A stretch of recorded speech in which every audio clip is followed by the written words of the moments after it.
Welcome, everyone. I hope all of you are doing well wherever you are watching from around the world. Today, I'm recording this update, and we have several major developments coming out of the region.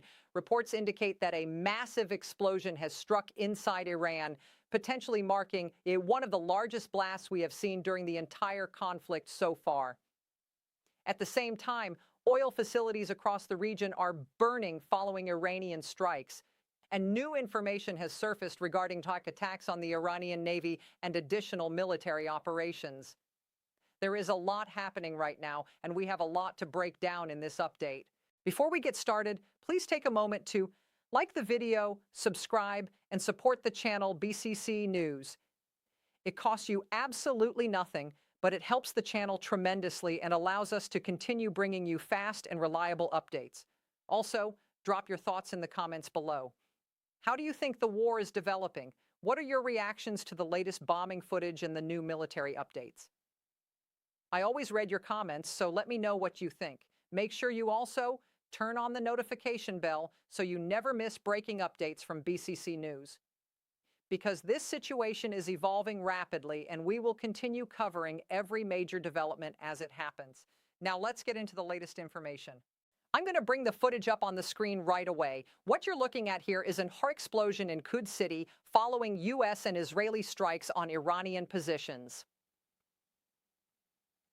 There are early indications that an oil-related facility may have been hit, although that has not been fully confirmed yet. What we do know is that this bombing footage was confirmed today, March 11th, and it could very well represent the largest explosion we have seen in the war so far. Let's play the clip. You can see the massive blast wave ripping through the area. The ground shakes, buildings around the area are visibly rocked, and that enormous cloud rises rapidly into the sky. Just look at the scale of that explosion. I hesitate to call it a mushroom cloud because technically that term is often associated with nuclear detonations, but visually it certainly resembles that kind of towering plume. Right there is the aftermath. From the footage, it appears that an entire section of the area may have been completely destroyed. Let me pause the video right here as the fireball expands. Looking at the power and size of this explosion, one possibility is that a daisy cutter bomb may have been used.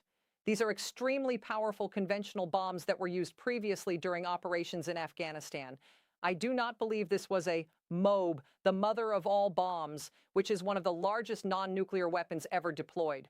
There has been some debate online about that possibility. It also likely was not a GBU-57 bunker buster, which is a 30,000-pound bomb designed specifically to penetrate deeply buried underground targets. But regardless of the exact weapon used, this explosion clearly sent powerful shockwaves across the entire area. You can literally see buildings shaking from the blast and hear the destruction as it unfolds. And this sends a clear message.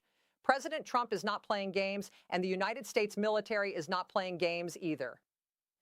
As the campaign against the Iranian regime continues to escalate, this footage is without question one of the most dramatic and shocking videos we have seen from this conflict so far. Now moving on to the next development. This footage comes from petroleum storage tanks in Salalah, Oman, where a major oil facility has been completely engulfed in flames following an Iranian attack. Iran has continued launching strikes across the region, and now we are seeing them increasingly target oil infrastructure. Earlier, they also attempted to mine the Strait of Hormuz, which is one of the most important shipping lanes for global energy supplies. So why are they doing this? The strategy appears clear. Iran is trying to drive global oil prices higher, hoping that rising energy costs will create political pressure inside the United States and other Western countries. Their calculation seems to be that if oil prices surge enough, public support for the war could weaken. So they are continuing to strike oil targets across the region, including these facilities in Oman. In this footage, you can see the massive fires raging across the facility after a drone strike. Multiple drones appear to have been used, hitting several targets and causing significant destruction. At this time, it is still unclear whether the facility has been completely destroyed or if it can be repaired and brought back into operation. As of me filming this update on March 11th, that information has not yet been confirmed. What we do know for certain is that Iran's attacks on regional oil infrastructure are continuing. Now stick with me here because we still have several important updates to cover, including new information from U.S. Central Command, as well as footage of an Israeli fighter jet shooting down a drone. Let's watch this cockpit footage. You can see the engagement here. The drone is targeted and tracked, missile fired, impact, direct hit. The drone is destroyed. That was a hull clean intercept by the fighter jet, eliminating the threat before it could reach its intended target. Now let's move to a video released by Admiral Brad Cooper of U.S. Central Command, Iranian, who is currently overseeing operations in the region. He recently released a detailed update on ongoing strikes against Iranian naval assets. I'm not going to play the entire 5-minute briefing, but here are some key excerpts where he explains the results of recent operations. In the footage, he shows an Iranian Jamaran-class warship, a patrol vessel, a drone smuggling ship, and several other surface combatants docked at the Chabahar port in the Gulf of Oman. The first image shows the ships the day before Operation Epic Fury began. Then the next image shows the same location, 4 days later. Every single vessel has been taken out of action. One of the surface ships was struck and is now tilted on its side, taking on water, while others appear completely destroyed. All ships located at that pier were effectively neutralized. He also showed another example involving 2 Iranian surface combatants stationed near the Strait of Hormuz. The first image shows them intact at their naval base just hours before the campaign began. The next image shows the same ships 3 days later, engulfed in flames after being struck by precision weapons.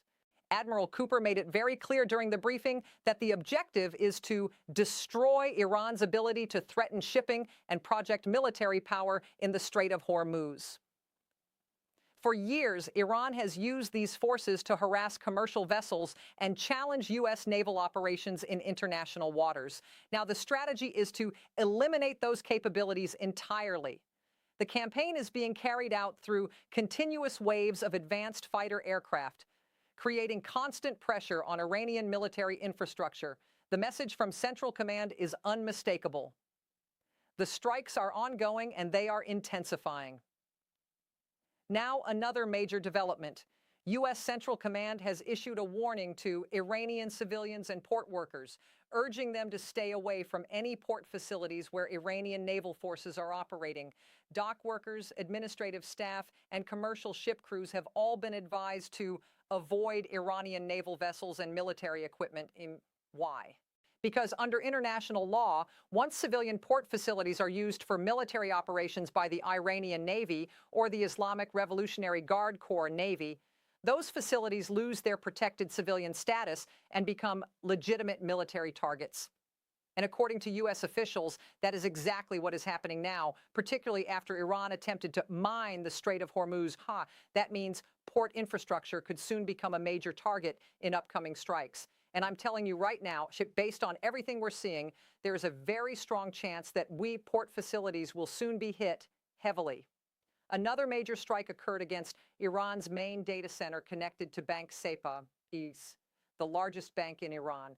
This bank is responsible for paying the salaries of regime forces, including military and security personnel. The facility was reportedly struck in a large bombing operation, disrupting its services and dealing a financial blow to the regime's ability to fund its operations. We also have footage showing an F-15 fighter jet flying over the area after completing a bombing run.